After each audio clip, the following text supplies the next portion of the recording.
What's up, y'all? It's your girl Voodoo back with another review of Love and Marriage Huntsville, and I have some questions. Number one, who thought it was a good idea to get rid of Miss Wanda and replace her with Miss Betty? Miss Betty, go have several seats. And then Kiki, something is really wrong with you. Y'all ready to talk about it?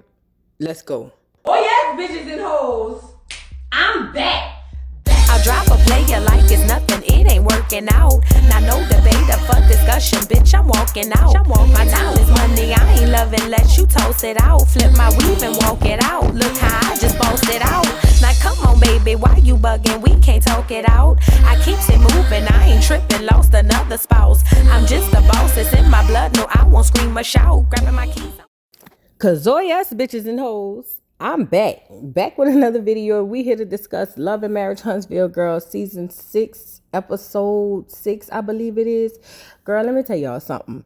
This was a lot going on. This high tea was gonna be a hot mess, and I knew it from the moment they started planning this stuff. Cause girl, Miss Kiki and Miss Betty, they really, I guess wanted to have their moments this week, and I'm so glad Mel didn't give Miss Betty the moment that she was looking for. But I ain't gonna hold y'all up with this intro, girl. Let's get into this doggone episode.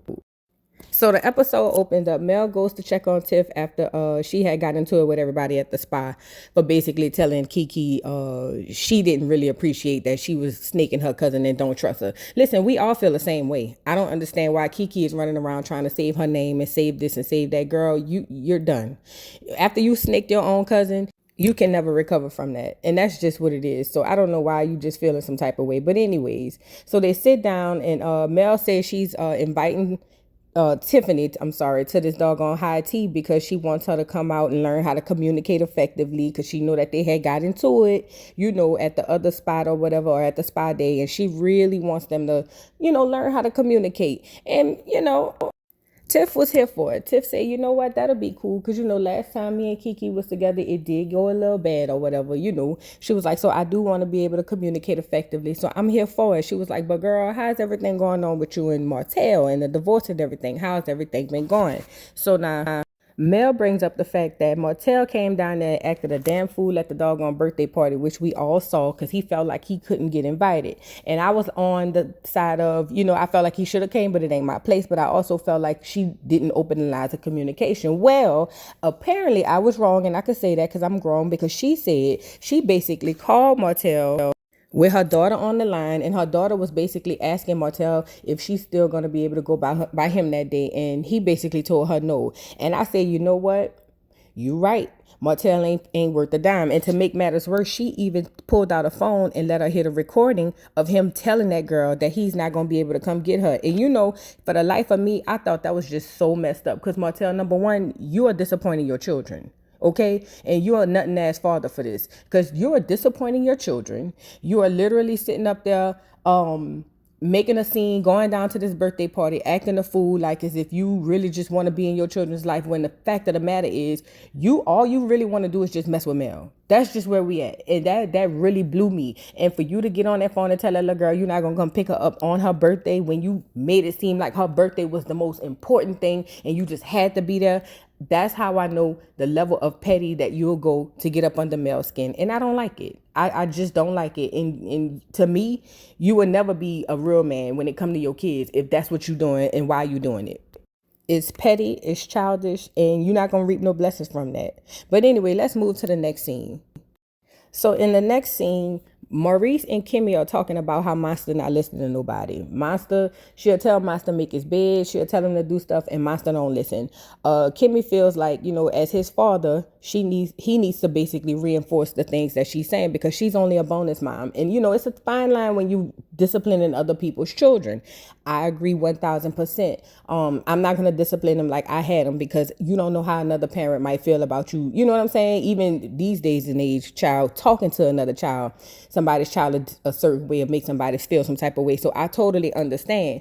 But Maurice is not hearing that. Maurice basically is feeling like, no, you are a parent and you should just enforce it your own self. He don't feel like he should enforce it. But like she said, we both having issues with Monster. Monster not listening to none of us.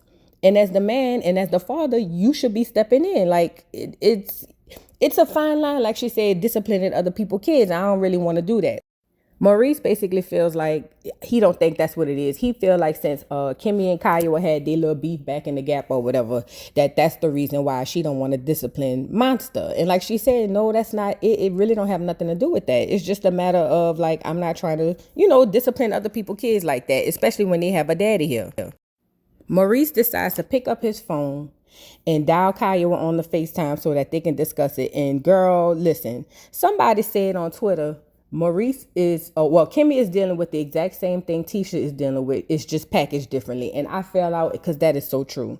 Why would you call this lady on the phone while you and her discussing something in your house? I understand you wanting to get her opinion on how she feel or what she thinks or whatever. But at the end of the day, you and your wife are discussing rules under your roof. And you call this girl in the middle of it to make it as if she's not capable of running her household. I didn't like that. I really didn't like that. So he turns the phone around to Kimmy and basically tells Kyle, look, Kimmy feels some type of way about disciplining Monster, because she don't know how you really feel about it. And Kyle was like, well, I mean, it ain't no real issue. I mean, I'm glad that she thought of me and she was, thoughtful enough to think of me. But I really don't have a problem with her disciplining him. I understand he's over there and, it is what it is. I don't understand how Maurice can be so absent-minded. He's so intelligent in school and got all these law firms, but he's so absent-minded when it comes to his wife and his baby mama. I think it's mainly because Maurice is used to that old Southern, man, I'm the man and I don't do certain things and women do all these things. And he just completely ignores what Kimmy tells him straight up to his face. Like Kimmy said, she got on the phone with Kyle and was like, I don't know why he called you in the middle of our conversation because I didn't want him to call you. But at the end of the day, I just wanted to, I was telling him basically, I didn't want to just start disciplining on somebody else's child. You know what I'm saying? So it made sense that, Kimmy was upset because Kimmy was like, that's a violation. It's literally what it is. It's a straight up violation, him calling that lady. You know what I'm saying? You shouldn't have did that. Y'all handling business under y'all roof. Now, if it's something that came about where we wanted to have a conversation with her together, Kyle, yes, absolutely. But it's not up to you to call this woman and tell this woman about a conversation me and you having as if we can't come to a resolve our damn self and need her as a third party. Maurice was down bad for that. I say what I say. Anyway, let's move to the next scene. So, girl, we move to the next scene. Kiki and Tiff goes out to go get, what is it called? Reiki or whatever it is. I don't know, but it's something to remove bad energy, child. So they sit down with the Reiki and basically what's this girl name? Kiki wants to know, how does this tie in with the Lord? Because the lady said, it ties in with God. It's all spiritual, whatever. Kiki's whole thing is her pastor said you're not supposed to doggone mix, gems and jewels and all this other spiritual stuff with this, with the Lord. And the Reiki lady said, well, girl, your pastor has not read the book thoroughly, the Bible, because there's all kind of witchcraft in the Bible. And listen, she said a word. There's all kind of stuff going on in the Bible. Hell, y'all take communion, but I ain't gonna say nothing. That's a whole nother subject. But anyway, so the lady was like, girl, look, ain't nothing wrong with mixing crystals with the Lord. I am of the Lord. So girl, I'm blessing you. Let's get it on. You feel me? So now the lady get to passing the little stones and the crystals around everybody. She started with Stormy and told Stormy that, basically she's a pure person. She's got a pure heart. And Stormy get the crime. Because Stormy, I guess she must have said something that Stormy was already going through. Stormy get the crime. And she, I guess is agreeing with everything the Reiki lady say. Now on the other side, child Kiki over there getting her doggone stones passed all over her. And the lady said, you need to watch what you say. And you could speak a lot of things into existence. And you need to watch what you say. Listen. If that don't ring true, because you done said a lot of things about your cousin, you done said a lot of things about, y'all relationship, you done basically snaked your cousin, it is very much true that you need to watch what you say, Kiki. So, I don't know, the stones was looking a little different on Kiki's side than it was on the other one. But anyway, they sit down and have a conversation, and basically, Stormy was telling Kiki that, they had their little tip or whatever, but they want to move forward. Kiki was like, you know what? Girl, when you was getting me together at the spa thing, I couldn't even really say nothing because me and you is just alike. And I feel like we have the same type of, energies or whatever. She was like, but my only thing is I really didn't appreciate Tiff. And, it really just hasn't been sitting right with me, going off on Tiff and going at it with Tiff. I'm sorry. So Stormy was like, well, girl, I was talking to my husband and I told my husband, Tiff need to stop arguing with you because her baby gonna come out looking just like you. And Kiki was like, that would be a blessing. Kiki, do you think, oh, you're a beautiful girl. Let me just say that. But Kiki, who you think you is? Everybody don't want to be blessed to look like you in your words. Child, let's move to the next scene. So now in the next scene, Martell goes visit Maurice at his office site. I guess he's redoing the office. Now I'm wondering, is this the same office that they said y'all was having downstairs parties with the girls? I just want to know. But anyway, so he meet him at the office to go talk to him. And Martell lets us know that his score's been going up, probably not up enough for him to pass. And Maurice asks him how everything been going with him since the divorce. Now, Martell basically says that it wasn't going good. Mel tried to call the police on me or whatever the case may be. And you're not telling the whole story, Martell. You're just not. But Maurice said he gonna pray for him. He said, because, at the end of the day, y'all have to find a way to get back to home. You know what I'm saying? You gotta get back to home and whatever that looks like between y'all two. So Martell was like, yeah, we got a long way to go because our youngest baby is 3 years old. Right. Y'all gonna be dealing with each other for a long time. And even after children are grown. So it makes sense for y'all to come to an agreement, I guess. But at the end of the day too, Martell, both of y'all, not just Martell, but Martell right now, I'm talking about you. You have to stop being petty and doing petty things and put your children first. So now Martell asked Maurice how everything going on with him. And he said he's having issues with Monster. He said Monster don't listen to nobody. Monster don't listen to him. Monster need his ass whooped. Say what I said. Y'all ain't never whipped Monster ass. That's why Monster going around acting like he a damn fool. But Martell was like, yo, he at that age where they act out. You know what I'm saying? And he really is at that age where they act out. But at the end of the day, Maurice feels like he's envious of Monster. He said, because this dude have the life and have things that I never would have got. Like when we were younger, our parents ain't have nothing. So we had to get out and go work. We literally giving everything to this child and he's still acting a fool. And that's part of the reason. Listen, my generation of women, my generation of people, we have really messed up the pool when it comes to these kids, trying to give them the things we didn't have. I think we should have stuck to the way we was brought up in a bad situation. You know what I'm saying? Because bad situations made better people. Because now we done spurred these doggone churn, and these churn is walking around with the entitlement, and it's just really killing me. You know what I'm saying? Like, I don't like it. But anyway, Martell was like, he understood because he used to be like that back in the Gap. When he was at that age, he gave his mama hell. He was getting in fights and going to jail and all of that. But the only thing saving him was sports and ROTC. Basically having some sort of structure is what changed him. And Maurice, all you got to do is have structure in your household, and it probably will help. Because like Martell said, y'all ain't got much longer. He 15, 16. Maurice brought up the story about his dog Peaches and said, he used to tell Peaches, don't do this, don't do that, come here. And, Peaches never listened. And when Peaches doggone ran out in the street, when he told him not to do so, he got hit by a car. He don't want, his son to have to be hit by the police or whatever the case may be. He want to drag him back in. So it's now or never. You've been having your little boy for a long time. It's time for you to step and put your feet down as a father. And that's just that. Let's move to the next scene. So now in the next scene, which is the last scene, girl, it's the day of the high tea. I would like to say this. Mel looks like a real live baby doll. Mel looked so pretty. I'm sorry. I'm talking about her face, her hair, her outfit, her gloves, her hat. Mel looked drop dead gorgeous. She literally looked like a porcelain doll to me. I just had to throw that out there. I even wrote that in my notes.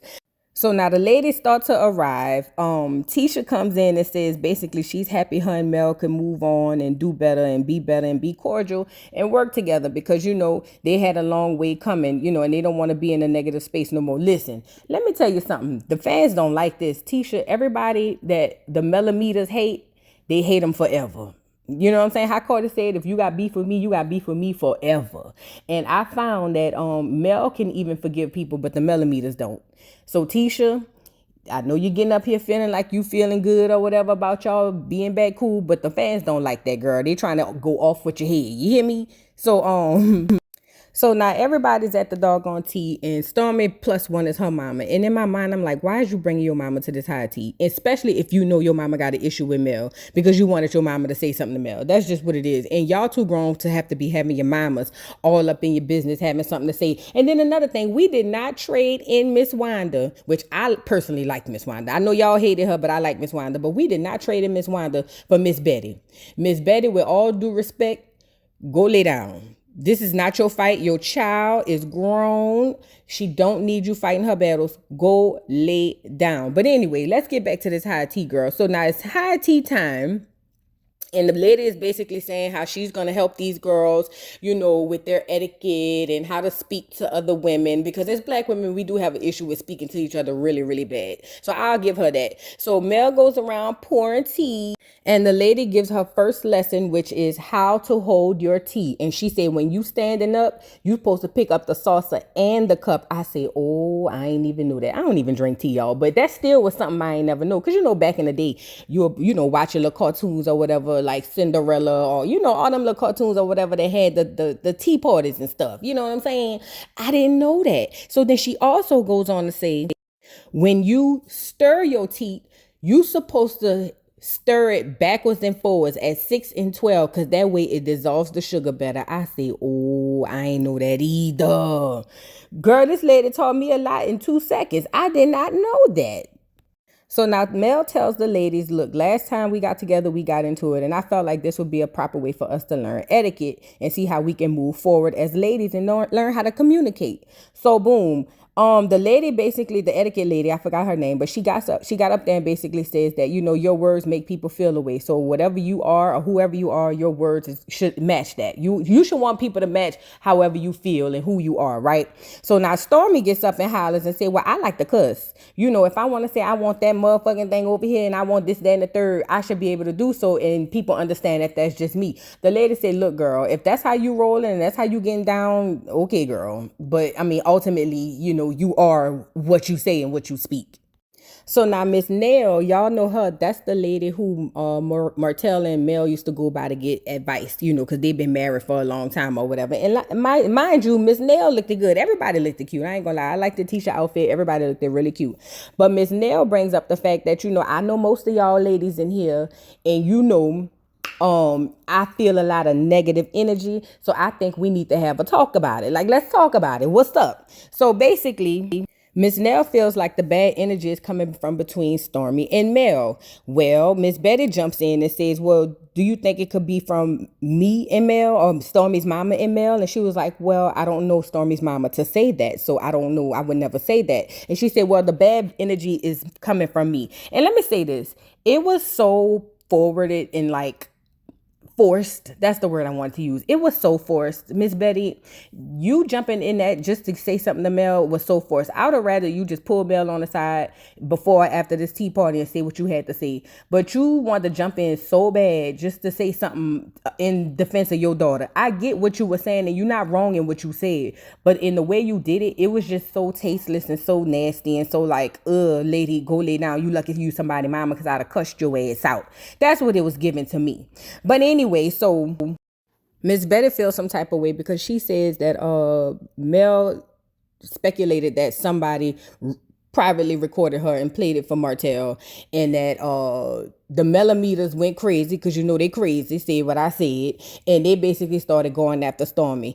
Miss Betty feels like Mel came out and said, oh, the person who I thought it was or wasn't, or something to the nature of that. But she feel like she should have clarified it. She should have been more, upfront because they was attacking Stormy. Mel sitting over there looking like, oh my God, like, what are we doing right now? And that's how I'm looking at this point. Because, old lady, I don't even know you. Miss Nell basically at the end of the table with Mel, I guess, having a separate conversation while Miss Betty was trying to talk, and she didn't like that. So Stormy told Miss Nell that she needs to not speak because maybe she's not privy to some of the information and let them talk to amongst themselves. Nell said, I'm grown, I could take that, it's cool, it's whatever the case may be. But I'm like, Stormy, you are a grown woman trying to hush another grown woman for your old woman mama to check her. Girl, Mel got more patience than me. Cause girl, I would have cussed both of y'all out. Say what I said. I would have cussed both of y'all out and paid y'all dust. Because this just doesn't make sense. I understand how Miss Betty feel. You know what I'm saying? Mel should have clarified and that it wasn't Stormy so the millimeters could get off her top. I understand that. But it's just like, okay, now what? Now what? You had to get on TV to say this? Y'all could have did this offline and had Mel come out and say something. Like, y'all could have did a whole lot. Why are we adding these messy mamas? Y'all could have kept Miss Wanda for all of this. Y'all could have kept Miss Wanda. Bring Miss Wanda back. If y'all gonna have Miss Betty up here trying to check her, telling Mel, no, now you shut up. No, ma'am. I'm a grown-ass woman. Are you crazy? You have lost your rabbit, Miss Betty. Now, I respect my elders. That's why I'm putting a miss in front of your name. But you about to get your ass whipped, Miss Betty. We don't do that. That's not what we do. You know what I'm saying? So anyway, child, Mel, hurry up and child, Mel paid her dust and was like, you know what? If my tweet didn't clarify or offend you or whatever the case may be, I apologize. Thank you, Mel, for paying Miss Betty dust. Because Miss Betty, I'm sorry, was looking for a moment and didn't find it. I'm sorry. Ma'am, go lay down now. Don't you have a nap to take? You tried to come up here and make a moment. Mel didn't bite the apple. She didn't, see. She saw the play coming. And basically Mel said, no, ma'am, not today, not off of me. You're not going to get a storyline off my back. Shout out to Mel. But anyway, just when you think we catching a break, not Stormy, Kiki got something to say, child. Kiki said some stuff she need to get off her chest because she didn't appreciate Messy Tiff. I've been calling her that since the beginning, since she first came on the scene. But nevertheless, she said she didn't appreciate Tiff going around saying that, she always introducing herself as somebody's friend when she see her. And she basically didn't appreciate Tiff going around saying that she was a dirty snake to her cousin. Well, it is what it is. You was definitely a dirty snake to your cousin. And if that girl says she don't trust you because if you'll do it to your cousin, you'll do it to everybody else, I'm on her side with it. And I typically don't be on Messy Tiff's side. But this time I understand Tiff completely. So anyways, Kiki starts with, I need to know what the hell is going on. The etiquette lady had to stop her and say, no, we don't say it like that. Even Mel stopped her. She said, oh, my bad. I just need to know what's going on with you and I. Like, what's really the tea? Stormy goes on to say, listen, I had Tisha over at my house and I basically told Tisha that, I know of you. I don't really know you like that. But what I do know of you, I don't like, because if she'll snake you, then child, she'll snake me. And because of that, I kind of want to stay my distance. Perfectly fine. I'm like, okay, that sound about right. Like, I don't see nothing wrong with that. But of course, Kiki does. Tiff's whole thing is, I know of her, but we not in community. We don't talk on the phone. We don't have no conversation. So we really not, on that type of level. Kiki says she wants to educate child Tiffany in what knowing of somebody is. And girl, you failed. Kiki goes on this diatribe talking about my son played on your husband's baseball team, and you met my mama and my daddy and my uncle and my cousin and my mother-in-law and all these folks, and now you sitting around here acting like you don't know me. You do know me.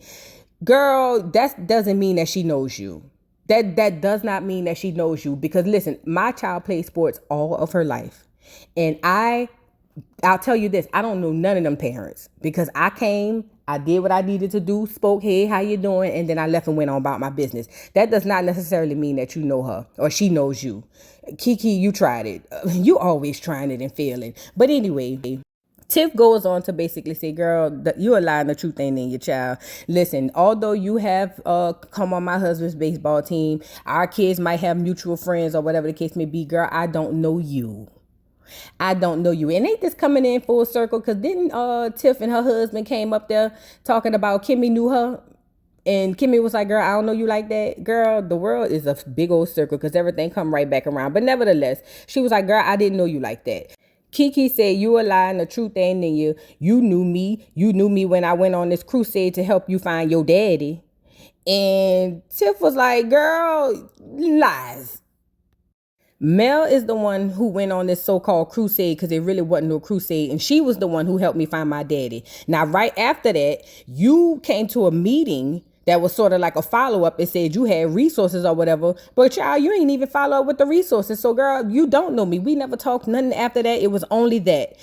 Kiki is like, that's not true. Kiki feels like they done had conversation at high tea and high noon or whatever the case may be, so they are automatically friends because her son played on the football team with her husband. Girl, this is why it's very important for us to use words carefully, because you do not know that girl, Kiki. You do not know her, period. And you never followed up. Everybody around the table is like, girl, well, did you follow up with the resources? Well, no, why I gotta follow up? Oh, and by the way, I know who my daddy is. Now, that was a little blue. Kimmy jumps in and was like, girl, now you know you was wrong for that. Kiki was like, well, it wasn't like that. I wasn't trying to make it a low blow. Yes, you was. That was a low blow. Thank God Tiff ain't all, pregnant and emotional. Because I'd have jumped across the table and knocked fire from you. Say what I said. So the etiquette lady had to jump in and tell Kiki that basically the same thing the Reiki lady told her. You got to watch what you say.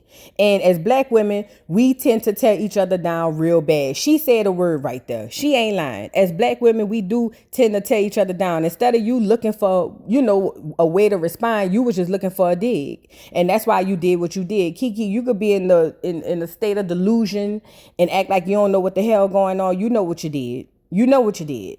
So then she gonna turn around and give Tiffany that fake apology that if I or if this and if that, then she want to try to clean it up. Girl, save your apology. Save it, save it, save it, because nobody wants to hear it.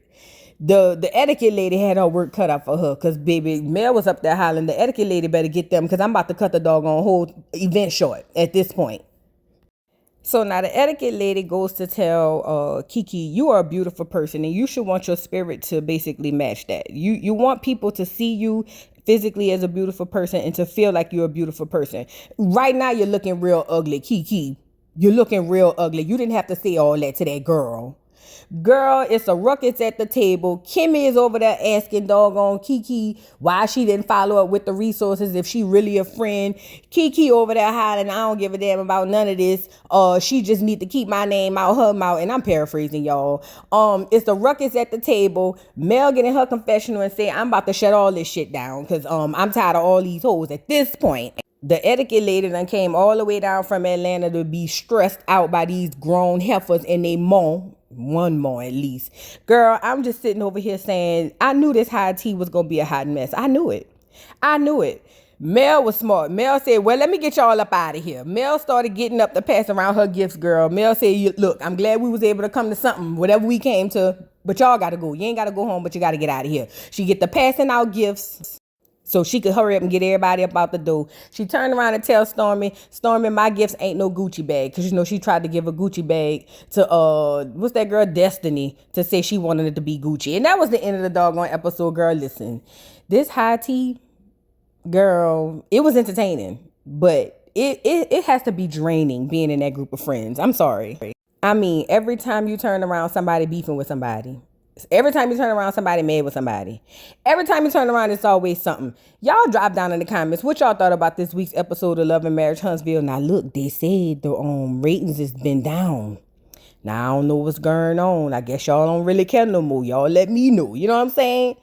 Y'all jump in the comments. Please don't forget to like, subscribe, hit the notification bell. Follow me on TikTok. Y'all already know what's going on. And I'll talk to y'all later. Bye.